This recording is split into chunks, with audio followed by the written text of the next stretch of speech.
उज़ैफर साहब, एक तो इस पे भी जरूर कमेंट कीजिएगा और उसके साथ एक और जो बड़ा आजकल प्रेसिंग इशू है गुज़िश्ता चंद हफ्तों से, जो ऑयल प्राइसेस हैं।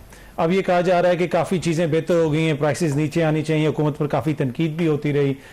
उतना हुकूमत तो कहती है हमने रिलीफ दिया, लेकिन कुछ लोग कहते हैं प्राइसेस अभी भी उस लेवल पे नहीं आई। तो क्या उस सिलसिले में भी कोई पेशरफ्त हो रही है आने वाले दिनों में? जी कायम साहब मेहरबानी। एक तो आज मेरे ख्याल से जो हमने डिस्कशन की है तीनों अफराद ने, आपने बतौर मेज़बान, हमने दो मेहमानों के तौर पर, मेरे ख्याल से बड़ी पॉजिटिव डिस्कशन है। लेकिन ये सियासी से ज़्यादा एक लिटरेरी गुफ्तगू है।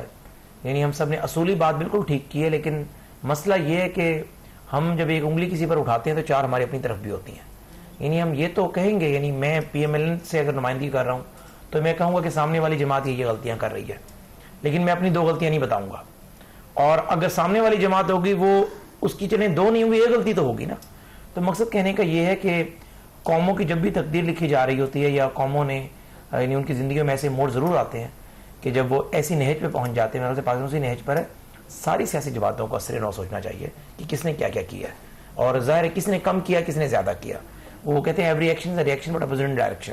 और मेरे ख्याल से जो आदमी जो कहते हैं, आदमी जो करते हैं, ज़िंदगी भर वो सदाएं पीछा करती हैं। आज भट्टी साहब मेरे साथ बैठे हुए हैं, मैं प्रोग्राम शुरू होने से पहले इनके मैं ऑनर का पूछ रहा था इनसे, तो उन्होंने कहा जी मैं अभी मिला उनसे, तो मैंने कहा मेरा सलाम दीजिएगा। मुझे याद है कि उनका कोई जुर्म नहीं था, बानी तहरीक इंसाफ को किसने कान में जाके ब्रीफ कर दिया, फूंक मार दिया, उन्होंने गिरफ्तार कर दिया। यानी मकसद कहने का ये है कि वो ज़ाहिर है मुझे नहीं समझ आती, कोई ना कोई ऐसी चीज़ ज़रूर होगी किसी की आ लग सकती है इंसान को। ये हमारे लिए भी है, क्योंकि अली रज़ा खान का कॉल है कि अगर कुर्सी इतनी मजबूत होती है तो मुझ तक कैसे पहुंचती है, बड़ी कमज़ोर कुर्सी होती है, इसलिए हमें सोचना चाहिए। दूसरा आपका बड़ा अहम सवाल है, रेलिवेंट है। एक तो बिल्कुल इंशाअल्लाह ताला जल्द पेट्रोल मसनूआत की कीमतें साबका स्टेटस पर लेकर आ रहे हैं, और साबका स्टेटस है 250 से 270 के दरमियान। यानी उसमें डीजल की जरा ज्यादा थी, पेट्रोल की कम थी। लेकिन जो पिछले हफ्ते रिलीफ देना था वो इसलिए मुंतकिल नहीं किया, आपके प्रोग्राम में मैंने वजाहत की थी कि चूंकि हम पहले वीक में जो 70-80 रुपए कीमतें बढ़ाई कम की थी, वो ऑलरेडी रिलीफ अब हमको मुंतकिल कर चुके थे, वो जरा हमारे पास गुंजाइश नहीं बची थी। और अभी जरा क्रूड ऑयल एकदम कम हुआ, कुछ हम सिंगापुर का जो फार्मूला है उसको फॉलो करते हैं। अब मेरे ख्याल से 1.5-2 हफ्ता मजीद गुजर चुका है। इंशाअल्लाह ताला आने वाले चंद रोज में अवाम को पेट्रोल मसनूआती कीमतों के हवाले से खातिर ख्वाह रिलीफ मिलेगा। ठीक है। अच्छा उज़ैफर साहब, ये आज़ाद कश्मीर का इलेक्शन बाइकआउट कर दिया PTI ने, आपको एज ए गवर्नमेंट ये डिसीजन कैसा लग रहा है? देखिए, मैं गवर्नमेंट से ज्यादा एक सियासी कारकुन या पॉलिटिकल साइंस के स्टूडेंट होने के नाते इस पर जरूर ये रोशनी डालूंगा कि बाकी तो प्रॉस एंड कॉन्स एक तरफ हैं कि तहरीक इंसाफ इस पर क्या सोचती है, उनके पास जरा एक लंबी फहरिस्त होगी बताने की अपने ग्रीवेंसेस की या उनके गिले शिकवों की। लेकिन पाकिस्तानी दुनिया की सियासी तारीख में जब से मैग्ना कार्टा लिखा गया 1215 से आप देखें, जब किसी जमात ने किसी इलेक्शन का बाइकआउट किया, जो भी उसके सर्कमस्टांसेस हो, उस जमात ने उसकी कॉस्ट अगले 3-4 इलेक्शन में पे की है। पाकिस्तान की अगर आप बात करें, आपको याद है जमात इस्लामी ने बाइकआउट किया 2008 से पहले। जमात इस्लामी अच्छी खासी स्ट्रेंथ रखती थी असेंबली में, लियाकत बलोच साहब और बाकी उनके MNAs लाहौर से जीता करते थे। उसके बाद वो जमात इस्लामी आज 2026 आगे ट्रैक पे नहीं चढ़ सकी। इसी तरीके से जब पीपल्स पार्टी और हम इकट्ठे मिलकर बाइकआउट कर रहे थे 2008 में बेनजीर भुट्टो के असैसिनेशन के बाद, तो जरदारी साहब ने मियां नवाज शरीफ साहब को यही बात की थी कि बेनजीर की असैसिनेशन से बड़ा हादसा सानिया कोई नहीं हो सकता, लेकिन अगर हमने बाइकआउट कर दिया तो मकसद अचीव हो जाएगा।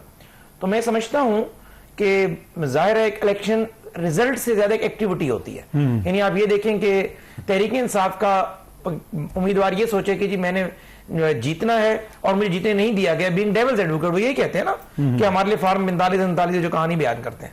लेकिन कम अज कम इलेक्शन से ज्यादा जो एक्टिविटी होती है उसमें आपका वोटर सपोर्टर पूरा तरीके से एक्टिवेट होता है, यानी वो डिमोरलाइज नहीं होता। यानी अगर आप भी इलेक्शन लड़ रहे हैं, मैं भी इलेक्शन लड़ रहा हूं, मेरे घर में ढोल बज रहा है, आपके घर में नहीं बज रहा, उनके घर में मातम का समा होता है। तो ये पॉलिटिकल लोगों को पॉलिटिकल मेच्योरिटी का सबूत देते हुए ये फैसला मेरे ख्याल से नहीं करना चाहिए था। आल्दो के उनके पास एक लंबी पूरी फहरिस्त होगी जो हमें निशान नहीं दिया जा रहा, हमारे साथ ये हो रहा है, हमें पहले हाई कोर्ट ने रिलीफ दिया, फिर सुप्रीम कोर्ट ने हमें रोक दिया। लेकिन इन सब के बाद भी अगर एक पॉलिटिकल कारकुन से आप पूछेंगे या पॉलिटिकल साइंस एक स्टूडेंट से पूछेंगे तो मैं यही कहूंगा कि निशान हो या ना हो, सियासी जमातों का इलेक्शन के अंदर मौजूदगी जो है वो उनकी जिंदगी की और उनकी रिवाइवल की जमानत होती है। इलेक्शन में हिस्सा लेना चाहिए, लेकिन बहरहाल ज्यादा लोग इसके हक में थे कि नहीं लेना चाहिए। तो इसमें भट्टी साहब आपको सॉरी फॉर कट में वो लोग होंगे जिन्हें सियासत की अलिफ बे नहीं पता होगी, जिन्हें ये नहीं पता भाई अगर PMLN का कैंडिडेट 80,000 वोट लेता है और आपकी बात में बड़ी कर लूंगी हमारे साथ ज्यादती हुई है और आप 30,000 वोट लेते हैं, तो अगले इलेक्शन में हमें 30,000 से शुरू करना है ना। वरना आप अगले इलेक्शन में 0 से शुरू करेंगे, वरना आपकी गिनती 30,000 से स्टार्ट होगी। यानी 30,000 बंदा अगर कमिटेड खड़ा होगा, आपको पता होगा कि हमने 30,000 से इसको 80,000 पे लेकर जाना है। तो ये कोई दलील नहीं है। ये जरूर है कि मैं खेडन नहीं देंगा, ना खेलेंगा ना खेडन देंगा। वो तो कह रहे हैं ना खेडन तो आप नहीं देते ना, आपने बल्ला आपने ले लिया। देखिए मैंने आप ये देखिए कि मैंने एक सियासी कारकुन के तौर पर या पॉलिटिकल साइंस के तालिब इल्म के होने के नाते बातें की हैं।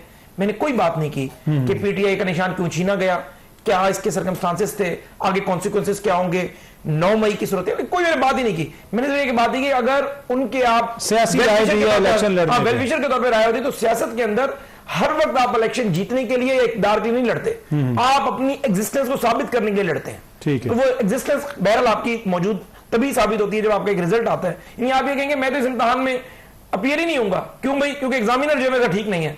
और भाई अगर आप वो प्रैक्टिस ही कर आ जाएंगे, वो सवाल उसकी तैयारी करेंगे पूरी, उन सवालों को सीधी से अटेम्प्ट कराएंगे, कम से कम कुछ ना कुछ तो आप गेन करेंगे ना।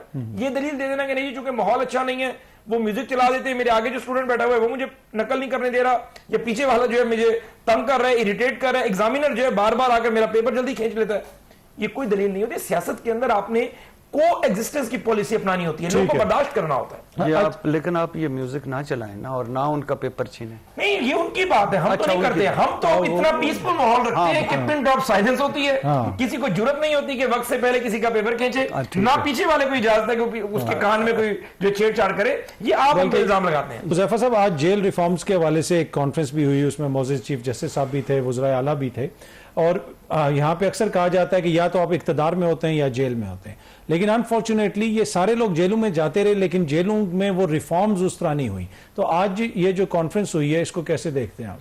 बहुत शुक्रिया। मैं सिर्फ 30 सेकंड में भट्टी साहब और आपका जो पिछला जो सेगमेंट या क्वेश्चन था, आप 30 सेकंड में भट्टी साहब का बयान ही उड़ा वो कभी किसी को वेल लेफ्ट भी कर दिया कर, आगे इतना बड़ा काम कर रहा है यार, जरूरी होता है। मेहरबानी। यानी वो पिछले ओवर आया, बात कर रहा हूँ आपके फायदे की बात कर। अच्छा, आपने कहा ना कि वो सुकड़ नहीं सके फिर भी 80 सीटों पर आ गए। इसको आप इस तरह देख रहे हैं, मैं इसको इस तरह देख रहा हूं कि उस तरीके से सुकेड़ा नहीं गया, शोर ज्यादा था, प्रैक्टिकली कुछ नहीं किया गया। अगर प्रैक्टिकली कुछ किया जाता तो 80 सीटें ना होती। खुला मैदान, ये रिकॉर्ड पे ले लो ताकि तसल्ली हो जाए आगे। अर्ज ये है कि दूसरी बात ये कि जेल रिफॉर्म्स के हवाले से एक तो मैं बात ये है कि मैं तारीख का तालिब इल्म हूं, और तारीख का सबक ये है कि तारीख से कोई नहीं सीखता, और तारीख हमेशा खुद को दोहराती है। और जितने भी पॉलिटिशियन, हम सब लोग बात कर रहे हैं, सबने हमें जेलें देखी, किसने कम किसने ज्यादा।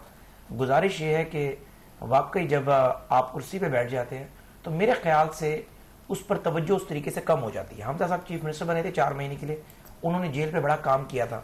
मरियम साहब भी अब काम कर रही हैं, लेकिन मैं समझता हूं कि जेल में जब हम लोग होते हैं जो उस वक्त प्लान कर रहे होते हैं कि यही चीजें की जाए, आइडलाइज कर रहे होते हैं, वो मेरे ख्याल से there is a long journey to go.